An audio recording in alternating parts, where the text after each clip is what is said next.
Welcome to bird media. నేను మీ పవన్ కృష్ణమూర్తి. జగన్మోహన్ రెడ్డి గారు మారిపోయారు. అంటే అదే సినిమాలో ఎన్టీఆర్ టెంపర్ అనుకుంటా, పోసాని కృష్ణమురళి డైలాగ్ చెప్తారు చూసారా, ఎన్టీఆర్ని కూర్చోబెట్టి మీరు మారిపోయారు సార్, మీరు మారిపోయారు.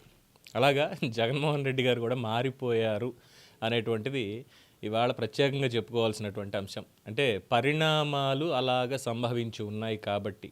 వై? బికాజ్ 2019 ఎన్నికలకి ముందు పాదయాత్ర సమయం ఇది చూసుకుంటే రాజగురు స్వరూపానందేంద్ర గారిని పెట్టుకొని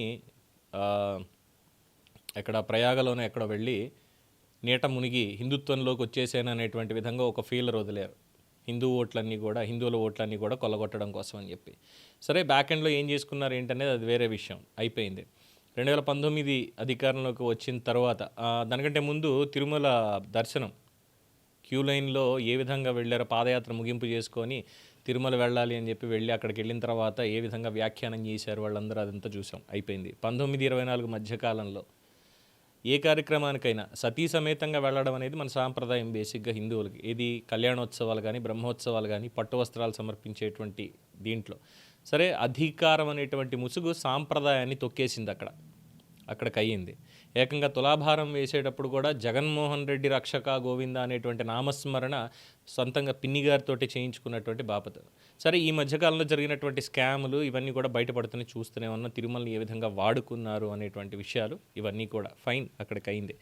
ఇక అధికారం నుంచి దిగిపోతాము అన్నటువంటి మూమెంట్లో శ్రీరామనవమికో ఉగాదికో గుడి సెట్ వేసుకొని, ఇంటి దగ్గర గుడికి కూడా వెళ్ళాల, గుడి సెట్ వేసుకొని అక్కడ పోనీ ఏమైనా పవిత్రమైనటువంటి నామస్మరణ జరుగుతుంది అని అనుకుంటే, లేదు, అదేదో సినిమాలో పాట, ఎవరని పిలిస్తే కనిపించే దూకుడు అతడే, తోడతడే, దూపుడు పోతే బిర్యానీ అతడే అన్నట్టుగా ఏదో చెప్పుకుంటూ వెళ్ళారు. సార్, దాని మీద ఏదో వేరే రకంగా మాట్లాడారనుకోండి, అది వేరే విషయం. సో అక్కడ గుడి సెట్ వేశారనేటువంటిది ముఖ్యం. అక్కడ ఈ మధ్య విమర్శలు చేసేటువంటి వాళ్ళకి ఆ గుడి సెట్ వేసి అక్కడ ఏం చేశారనేది, అలాగే ప్రసాదం ఇస్తే ఏం చేశారు అనేటువంటిది టిష్యూ పేపర్లో పెట్టి సెక్యూరిటీకి ఇచ్చేయడాలు ఇవన్నీ కూడా అయిపోయాయి. కొబ్బరికాయ కొట్టడానికి కూడా ఆఖరికి రాయిని కింద నుంచి పైకి లేపి ఇవ్వాలన్నమాట, కిందకి వంగి కొబ్బరికాయ కొట్టడం రానటువంటి పరిస్థితి. ఇట్ డజంట్ మీన్ దట్ ఆయనకి ఏదో విమర్శించడమో లేదంటే వ్యంగ్యమైన పాయింట్ కాదు. ఒకవేళ నేను హైందవ సాంప్రదాయాన్ని నేను పాటించను, నేను క్రైస్తవ సాంప్రదాయాన్ని పాటిస్తాను, బట్ వాళ్ళంటే నాకు గౌరవం ఉంది అంటే నిజంగా జగన్మోహన్ రెడ్డి గారికి మనస్ఫూర్తిగా ధన్యవాదాలు, కృతజ్ఞతలు చెప్పొచ్చు. అట్లీస్ట్ నిజాయితీగా ఉన్నారు అనేటువంటి పేరుతో మీ సాంప్రదాయాన్ని చక్కగా మీరు పాటిస్తూ ఇతరుల సాంప్రదాయాన్ని గౌరవిస్తున్నారు అనేటువంటి పాయింట్ వచ్చినప్పుడు. కానీ అది అధికారం కోసమో ఎన్నికల కోసమో దీని గురించి అయితే మాత్రం నిజంగా ఆపేక్ష, దాన్ని ఇది చేయాల్సిందే. ఆ లెవెల్లో ఇప్పుడు కొత్తగా ఎందుకు జగన్మోహన్ రెడ్డి గారు మారిపోయారు అనేటువంటి వివరాలు చూసినట్లయితే, జగన్మోహన్ రెడ్డి గారు ఒక ఆలయ ఓపెనింగ్కి వెళ్తున్నారు. పులివెందుల పర్యటన ఖరారైంది. మంగళవారం సాయంత్రం 4 గంటలకు పులివెందుల వెళ్తారు.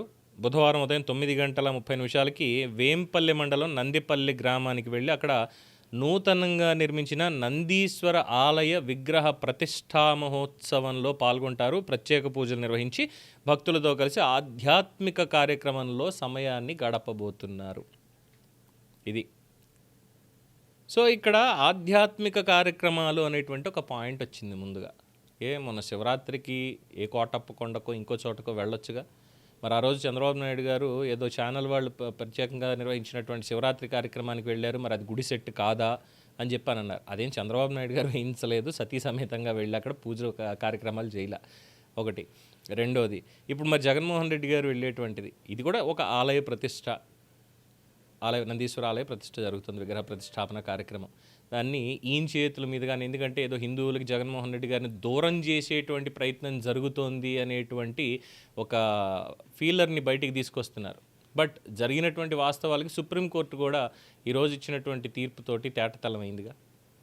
అఫ్కోర్స్ రేపు కమిటీ రిపోర్ట్ ఇవన్నీ వచ్చిన తర్వాత జరిగే వాదోపవాదాలు వేరు, రేపు అసెంబ్లీలో జరగబోయేటువంటి డిస్కషన్ కూడా దీనికి సంబంధించిందే కాబట్టి అది ఒక పాయింట్. అలాగే ఇంకా వేరే వేరే కార్యక్రమాల్లో కూడా యాక్టివ్గా పార్టిసిపేట్ చేసి ఉండొచ్చుగా, లేదు, వాటికి మాత్రం కుదరదు. ఇది ఎందుకంటే ఇప్పటికిప్పుడు లడ్డు ఇష్యూ నడుస్తోంది. తిరుమలలో వీళ్ళు చేసినటువంటి తప్పుడు పనులు, మిగతా ఆలయాలకు సంబంధించి చేసినటువంటి అపభ్రంశ పనులు, వీటన్నిటిని గురించి కూడా చర్చ విపరీతంగా సాగుతూ మనోభావాలు దెబ్బతీసుకొని భక్తులందరూ ఉన్నారు కాబట్టి చాలా మనస్తాపంతో ఉన్నారు. చాలామంది ఆగ్రహాన్ని, ధర్మాగ్రహాన్ని చాలామంది వ్యక్తపరచడం లేదు బయటికి. లోపల కుత్తలాడుతోంది. బయటికి పెట్టారనుకోండి ఒక్కసారిగా అందరూ బయటకు వచ్చి, ఆ తర్వాత రాజకీయ సమాధి తప్ప ఏం మిగలదు అనేటువంటి ఒక భయం వైఎస్ఆర్సీపీ నేతల్లో ఉండింది. అండ్ ఆఫ్ కోర్స్ వైఎస్ఆర్సీపీ నేతల్లో కూడా హిందువులు ఉన్నారు, కానీ వాళ్ళకు కూడా ఏంటంటే కక్కలేక మింగలేక ఉండేటువంటి పరిస్థితి.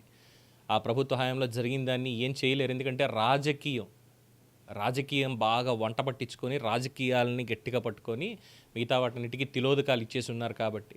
మరి ఇప్పటివరకు కోన రఘుపతి గారు కానీ మిగతా వాళ్ళు కానీ ఎందుకని మాట్లాడలేదు? సో ఇప్పుడు సరికొత్తగా వచ్చేసి వేంపల్లి మండలంలో నందీశ్వర విగ్రహ ప్రతిష్టాపన కార్యక్రమం వీటన్నిటిలో కూడా ఇప్పుడు పాల్గొని సరికొత్తగా చెప్తున్నారు, లేదు ఇగో అలాంటివి పనులు చేసి ఉంటే నేను ఇలాంటి కార్యక్రమాలకు వచ్చుండేవాడినా అని చెప్పేటువంటి ఒక ప్రయత్నం తప్పితే ఇంకొకటి కాదు అనేది జనబాహుళ్యంలో వినిపిస్తున్నటువంటి మాట. ప్రతి ఒక్కళ్ళు ఇదే అంటున్నారు. సోషల్ మీడియా కామెంట్స్ చూసిన ఏ అనలిస్ట్ని తీసుకున్న దాదాపుగా ఇదే మాట అంటున్నారు. సరికొత్తగా ఇప్పుడే ఎందుకు వచ్చింది, గతంలో మరి ఎందుకని చెప్పి ఏ ఆలయ ప్రతిష్టాపన కార్యక్రమానికి దానికి సతీ సమేతంగా ఎందుకు వెళ్ళలేదు అంటే it is clearly evident and the statements are in public. వారు క్రైస్తవ మతాన్ని ఆరాధిస్తారు, క్రైస్తవ మతంలో ఉన్నారు కాబట్టి మిగతా వాటికి వెళ్ళడం అనేటువంటిది వాళ్ళకి నిషిద్ధం కాబట్టి వెళ్ళాం. మరి రాజకీయాల్లో ఉన్నప్పుడు ఏదో చేయాలి, ఏదన్నా ఒకటి చేసేటప్పుడు నిజాయితీగా చేసి ఆడవాలిగా.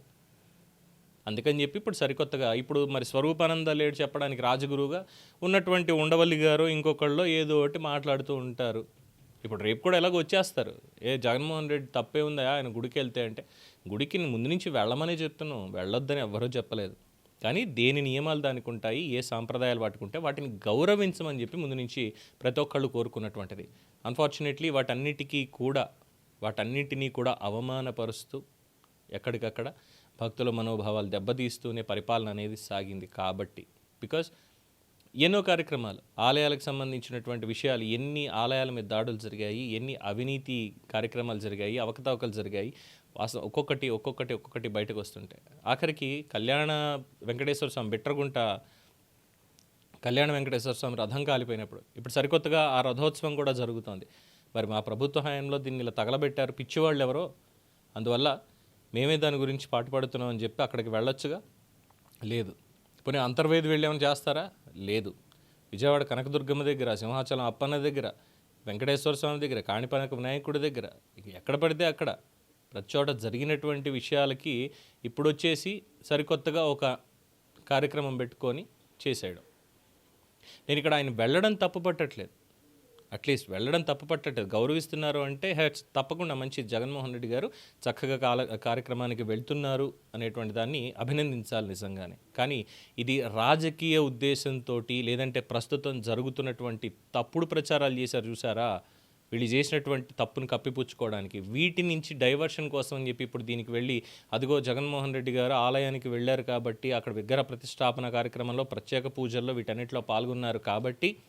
ఇంకా మాట్లాడితే గతంలో పెద్ద ఆయన ఎవరు చెప్పారు, జడ శ్రవణ్ కుమార్ గారే చెప్పారు, ఏంటి వెంకటేశ్వర స్వామి ఇలవేల్పోయినటువంటి చంద్రబాబు నాయుడు గారి ఇంట్లో ఎంతమందికి అసలు ఆ పేరు పెట్టుకున్నారు, ఆయన పేరేమో వాళ్ళ మనవడి పేరేమో దేవాంశ్, కొడుకు పేరేమో లోకేష్ బాబు, ఈయనేమో చంద్రబాబు, వాళ్ళ నాయనేమో ఖర్జూర్ బాబు, ఆయనేమో ఇంకో బాబు, ఇంతే తప్ప ఒకళ్ళకన్నా వెంకటేశ్వర స్వామి పేరు వచ్చిందా అని చెప్పి జగన్మోహన్ రెడ్డి గారి వంశక్రమం చెప్పుకుంటూ వెళ్ళారు. ఈయన పేరు జగన్మోహన్ రెడ్డి, జగన్మోహన అంటేనే ఆ విష్ణు అవతారం పేరు జగన్మోహనుడు అని. అంతకుముందేమో తీసుకెళ్తే రాజశేఖర్ రెడ్డి, రాజారెడ్డి, ఆ పైకి వెళ్తేనేమో వెంకటరెడ్డి, ఇలా చెప్పుకుంటూ వెళ్ళి వాళ్ళ ఇంట్లో ఉందా వెంకటరెడ్డి అని ఆయన స్వామివారి దగ్గర ఏమైనా తప్పు చేస్తాడా అన్న మాటలు మాట్లాడారు. ఇవన్నీ చూస్తే ఎలా ఉందంటే ఒక పర్టిక్యులర్ సెంటిమెంట్ని బలంగా ప్రజల మీద ముద్రించడానికి ఇవన్నీ ప్రయత్నాలు అనేటువంటి విధంగా ఉంది. అంతే తప్ప ఇదేదో స్వయంగా లోపల ఒక అంతర్మథనం జరిగి, లేదు నేను తప్పు చేశాను ఇలా కాదు నేను ఉండాల్సింది అని మార్పు చెంది తద్వారా మిగతా వాటన్నింటిని కూడా గౌరవించాలి, అందుకే నేను దానికి వెళ్తున్నానని చెప్పడం కాదు. ముందు నుంచి ఉన్నటువంటి పంధానే ఇప్పుడు కూడా ఫాలో అవుతూ వెళ్తున్నారు తప్ప కొత్తగా ఇందులో చేసేది ఏమీ లేదు. సో మారిపోయారు అని అనుకునేటువంటి వాళ్ళు అనుకోవచ్చు, కానీ ఆ మార్పు ఎందుకు అనేటువంటి దాని వెనకే మర్మం అనేది ఉంది. అది ప్రజలకు అర్థమైతే చాలనేదే ప్రతి ఒక్కళ్ళ భావన. ఏమంటారు? దీని మీద మీ అభిప్రాయం తెలియచేయండి. చూస్తూనే ఉండండి ది బర్డ్ మీడియా.